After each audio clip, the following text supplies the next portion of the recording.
kedaulatan Allah atas segala-galanya.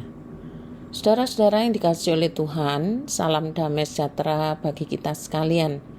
Firman Tuhan hari ini dari kitab Nabi Daniel pasal 2 ayat 44. Tetapi pada zaman raja-raja, Allah semesta langit akan mendirikan suatu kerajaan yang tidak akan binasa sampai selama-lamanya, dan kekuasaan tidak akan beralih lagi kepada bangsa lain. Kerajaan itu akan meremukkan segala kerajaan dan menghabisinya, tetapi kerajaan itu sendiri akan tetap untuk selama-lamanya. Dalam terjemahan lain, selama pemerintahan raja-raja itu, Allah semesta langit akan membangun sebuah kerajaan yang tidak mungkin dimusnahkan. Tidak ada seorang pun yang dapat menaklukkannya. Kerajaan itu akan menghancur lulukan semua kerajaan yang ada itu sehingga habis lenyap. Tetapi kerajaan itu sendiri akan berdiri untuk selama-lamanya dan tidak akan terkalahkan. Siapakah Allah? Kenalkah saudara dengan baik siapakah Allah itu? Jika saudara mengenal Allah dengan baik, maka saudara akan mengalami perubahan hidup, perubahan dalam berperilaku dan bercara hidup. Namun jika saudara hanya tahu tanpa mengenal lebih dalam siapakah Allah, maka periksalah perilaku saudara, periksalah cara hidup saudara terhadap sesama, baik sesama Kristen maupun dengan mereka yang di luar Kristen. Pengenalan akan Allah akan menjadi dasar hidup bagi orang percaya. Sebagian orang Kristen memahami bahwa Allah itu kasih. Iya, benar, tidak salah. Tetapi tidak lengkap, dan itu hanya sebagian saja. Allah juga adalah Allah yang maha kuasa, Allah yang kekal. Dia berdaulat mutlak atas segala sesuatu. Allah yang berdaulat ini diterangkan dalam kisah Raja Nebukadnezar, Raja Babel yang besar dan masyhur, yang menundukkan hampir banyak kerajaan, termasuk salah satunya kerajaan Yehuda. Ia ditakuti oleh banyak orang dan banyak kerajaan. Sepertinya tidak ada yang bisa menandingi kekuatan Raja Nebukadnezar, apalagi untuk mengalahkan. Akan berpikir-pikir sekian ribu kali lipat, karena memang pada waktu itu kerajaan Babel dengan rajanya Nebukadnezar sangat termasyhur. Namun ternyata pada masa itu ya saudara, masa sekarang sudah tidak dipakai lagi.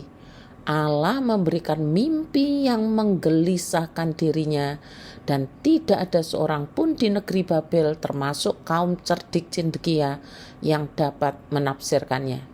Karena memang mimpi itu bukan mimpi biasa, mimpi yang diberikan oleh Allah. Saya berpikir begini, mengapa harus lewat mimpi? Mengapa kok tidak langsung aja melalui nabi-nabinya atau melalui Daniel? Ya saudara, Raja Nebukadnezar bukanlah orang yang percaya kepada Allah semesta langit. Dia sudah mempunyai dewa-dewanya sendiri. Saya meyakini kalau ada yang berani ngomong langsung agar Nebukadnezar percaya kepada Allah semesta langit, ya tidak pakai lama, ia akan dibunuh dengan kejam. Karena itu Allah memakai media mimpi yang menggelisahkan hatinya. Media mimpi ini sudah lazim pada zaman itu. Mengapa gelisah? Bagian ini yang menggelisahkan raja, seperti yang dicatat dalam Alkitab. Sementara tuanku melihatnya, terungkit lepas sebuah batu tanpa perbuatan tangan manusia, lalu menimpa patung itu, tepat pada kakinya yang dari besi dan tanah liat itu sehingga remuk. Maka dengan sekaligus diremukkannya juga besi, tanah liat, tembaga, perak, dan emas itu. Dan semuanya menjadi seperti sekam di tempat pengirikan pada musim panas. Lalu angin menghembuskannya, sehingga tidak ada bekas-bekasnya yang ditemukan. Tetapi batu yang menimpa patung itu menjadi gunung besar yang memenuhi seluruh bumi. Saudara-saudara, dari mimpi yang menggelisahkan itulah hanya Daniel seorang yang diberikan karunia untuk menafsirkannya. Ini adalah cara Allah untuk memberitahukan bahwa Nebukadnezar bukanlah raja satu-satunya di muka bumi yang punya kedaulatan. Daniel menjelaskan bahwa akan ada kerajaan-kerajaan yang akan mengalahkan Babel, ayat 37-43. Dan di akhir penjelasannya, Daniel menyebut akan ada satu kerajaan yang melebihi semuanya. Kerajaan itu diperintah oleh Allah semesta langit atau Raja Surga. Ini berarti dia adalah Raja yang Maha Kuasa yang telah mencipta, memelihara, dan memiliki semuanya. Oleh karena itu, Allah yang berdaulat mutlak mendirikan kerajaannya, yaitu kerajaan yang akan ditegakkan ketika Kristus datang kedua kalinya. Kerajaan ini bersifat rohani, bukan jasmani. Selain itu, kerajaan Allah juga berdaulat sebagaimana dia berdaulat. Tak akan ada kerajaan yang mampu menghancurkan kerajaannya. Sebaliknya, kerajaan ini akan menghancurkan kerajaan lain. Kemudian kerajaan Allah ini kekal atau tidak pernah berakhir, sebagaimana dia yang adalah kekal. Dengan demikian, kerajaannya ini menunjukkan dia berdaulat mutlak atas segala sesuatu dan dia berhak melakukan yang dia kehendaki. Dalam perjanjian baru, Allah yang sama juga bekerja dalam segala sesuatu bagi orang-orang pilihannya menurut rencananya. Tidak ada satu inci pun terlepas dari kedaulatannya. Menolak kedaulatan Allah yang mutlak berarti menolak Dia yang Maha Kuasa dan menganggap diri sendiri lebih berkuasa.